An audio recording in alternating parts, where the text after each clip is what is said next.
What's going on, everybody? My name is Spencer Ostrowski, and this is the Delivering Sports Show. Just finished watching the Aces game, of course. They lost 88 to 78 to New York Liberty, the worst team in the league. And I really don't know what to make of it. They, the Liberty haven't won since 2018. I believe it was a 17-game losing streak. I hope that this game is the true wake-up call for the front office. I mean, you guys know my stances on it. Of course, I would fire him right now, but maybe this will finally put the front office for the Aces on alert to say, like, maybe that there's something wrong.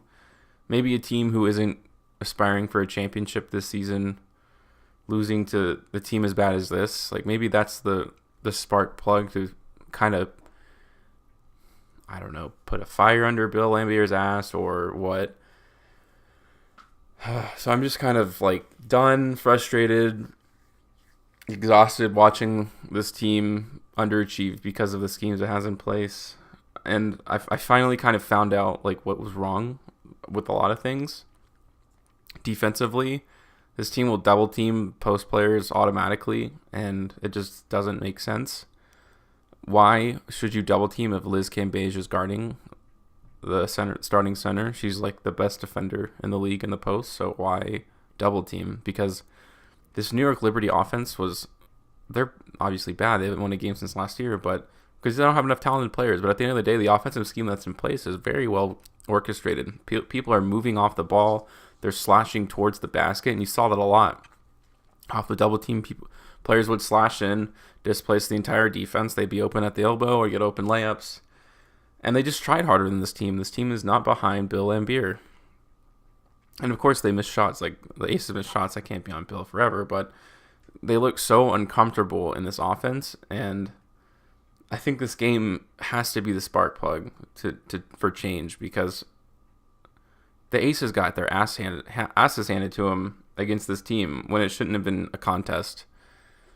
It's embarrassing to watch. I say that, I seem to say that so much. It's truly embarrassing. I can't even describe what kind of offensive scheme we have. We used to be the fastest paced team in the league, and now we just force everything. Everything looks forced. I can say that. That's if there's like some sort of like theme going out throughout the season. Everything is forced. No one looks comfortable. A'ja Wilson's not comfortable, which is atrocious, which should never happen, which is just a complete embarrassment on this team structure. I don't know where they go from here. I know where I would go from here. We need to find a coach that has some sort of strength or just the ability to lead players. No one is like a leader on this team. No one wants to lead. No one wants to get behind Bill Laimbeer, obviously. So we'll see what happens. I'm never going to stop watching games. Never going to stop believing in this team because I know how good they can be. It's just disappointing. I'm not mad. I'm just disappointed. Jackie Young was really great today. Very aggressive, which you love to see. Kayla McBride played a really good game. Liz Cambage had a double-double. Again, the funny thing is, when you see this team, everyone like who commentates on the games thinks like Bill Laimbeer, he's got a good defensive team because he was on the Bad Boys. It's just not the case. Our defense has so many holes in it. There's a weird double team in the post every single time against every team. It killed us against Phoenix because it left these wide open shooters.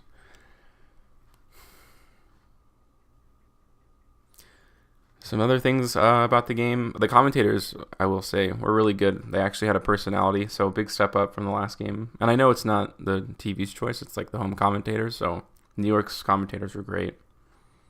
Like, clearly they were commentating for New York, but they weren't like overly like crazy with it, and they were just they commented on a really good game. Some other things I noticed. the WNBA League Pass still has some issues that needs to work through. There's this weird thing where you buy a subscription, and if you go out of the app, go back into it, it'll say you don't, but you do, and you kind of have to like close out of the app. Last season, you had to delete the app, but now you just have to close out of it and go back into it. So I guess is an improvement, but hopefully they can figure that out. And if anyone else has issues with that, like please let me know in the comments down below. So yeah, because I don't think I'm the only one. I wouldn't believe so, anyways. Yeah, I'm gonna keep this short. I'm just super down right now. Shouldn't have lost that game. You can't lose to the worst team in the league. You can't have players like Asia Wilson only going 2 for 10. You can't have players like Kelsey Plum go 2 for 8. I don't know. Free throw shooting is also a major issue for this team, which is just kind of a side note. I think we shot like 50% today, so never a good thing. All right, yeah, let me know what you guys think in the comments down below. Hopefully I can get back on track at home. We'll see what happens with the front office. Thanks for listening.